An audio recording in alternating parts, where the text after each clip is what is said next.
Hello, Brother Sean here, and yes, the title is a very challenging one, verbal diarrhea. Woof, what is that? What is verbal diarrhea?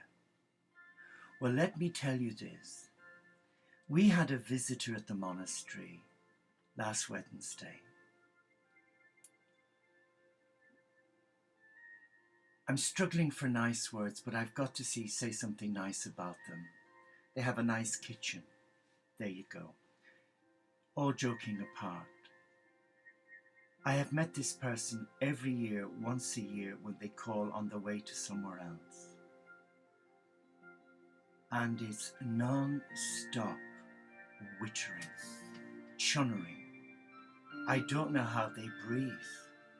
They come with their husband and they have what I can only describe as a former nurse as verbal diarrhea. They do not draw breath. They must have a secret pipeline to the atmosphere where I can't see, but it's a tirade. So what's happening?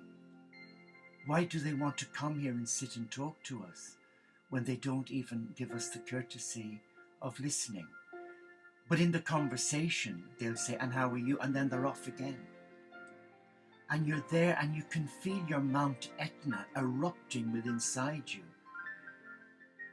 I had to excuse myself because I wanted to go and kneel in front of them and say, "Hello, is there anybody home today? Hello? Knock, knock, who's there?" And they would have looked at me as if I'd come off a tree or fallen from a planet. So I decided, rather than be unchristian and unkind, because I wanted to stop them and say, "You are the most disrespectful person I know. You are so full of, cabbages and cauliflowers." But I didn't, so I excused myself. But I said to Brother Rob, I said, "Why do you put up with this? Every year for the last 15 years, have this person in your life. You tell them how you're doing with Safa, with the police as an interfaith minister, and you're just bypassed. Like a load of people being herded without a shepherd. Looping, twirling.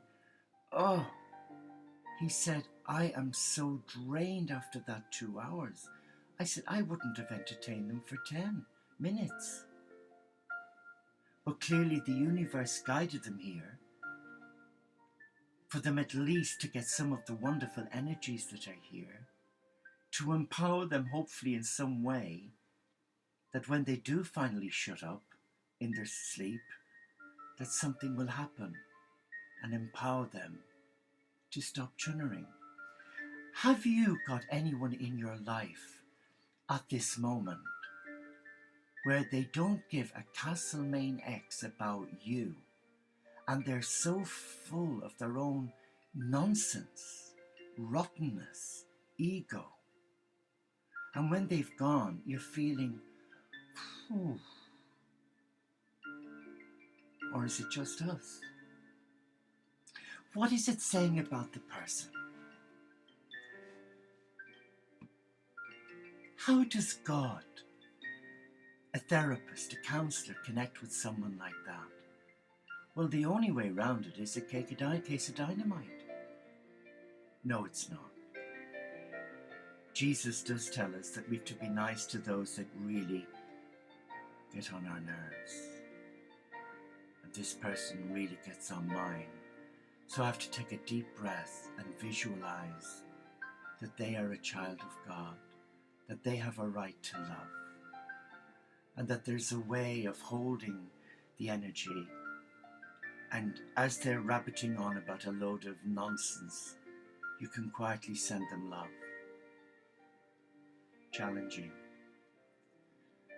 But do you know what's so sad?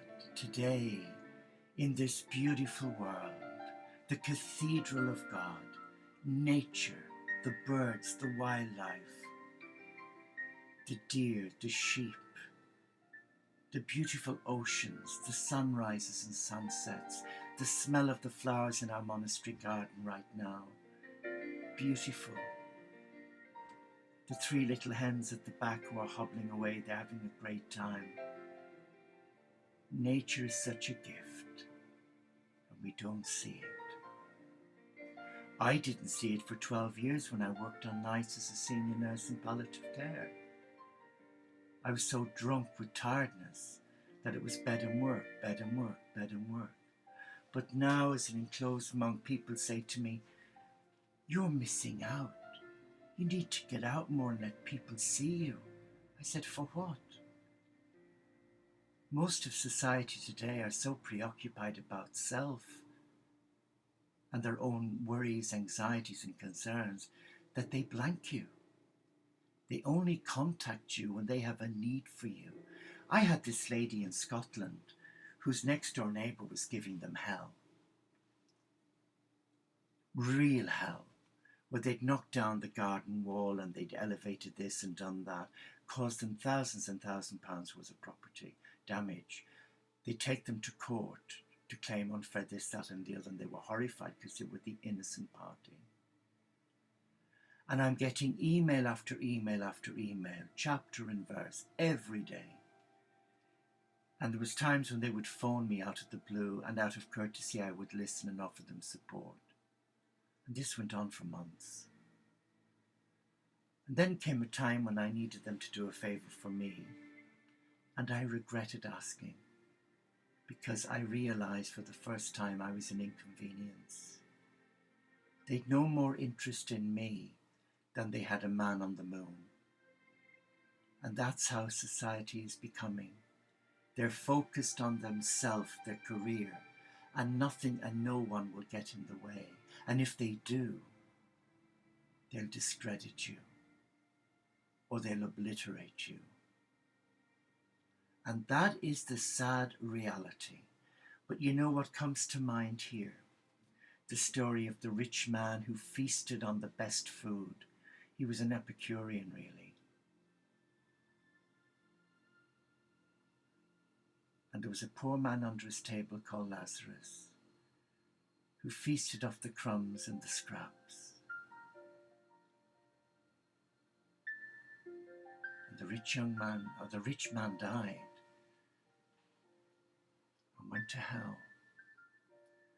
And Lazarus died, the poor beggar was in heaven. And the rich man is shouting up, "Hey Lazarus, will you please go and send a messenger to my family and warn them about this dreadful place so that they will change their ways?" And God said, "They have the prophets, but they're not listening. Send them again." "No, please send them again." And today, in this modern world, we have a loving God who doesn't buy into religion and control and anger and deceit. He's calling a lot of people away from the mind-altering religious beliefs that are alienated the children of God to become slaves to that controlling fear. And I was one of them, but I'm free now.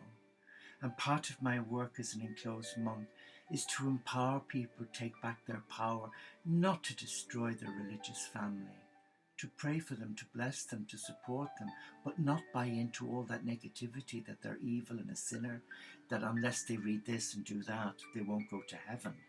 That is just egomania. But guess what? The company of heaven are speaking to every man, woman and child this day. They are knocking on their heart. Surrender your heart to love. And only a few are surrendering. I've got friends and they're so good at procrastinating. They remind me of a ballet dancer with one leg on the bar, doubting, questioning, and the other leg on the ground, knowing what they should do. And they always end up falling into a heap. And when they fall into a heap, they expect you to pick them up. Not anymore. Because that's abuse, as you know it is.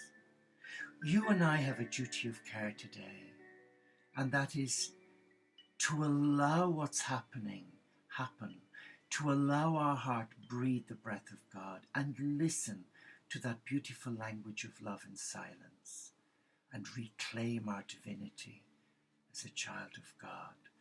That's when life goes full circle. And that's when we can say to people who've got verbal diarrhea, talk to the hand, the face ain't listening. God bless.